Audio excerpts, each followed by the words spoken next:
You ask Tiger to solve. This deals with linear equations with one unknown.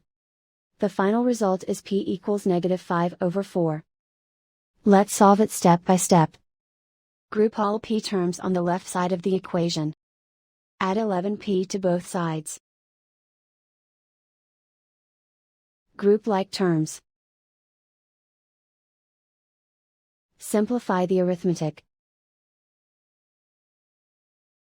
Group like terms. Simplify the arithmetic. Group all constants on the right side of the equation. Subtract 3 from both sides. Simplify the arithmetic.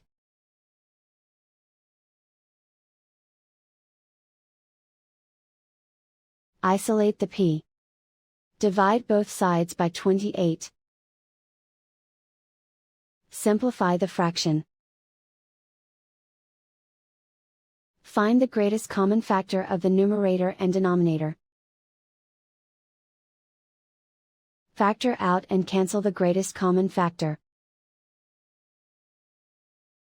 And so the final result is p equals -5/4.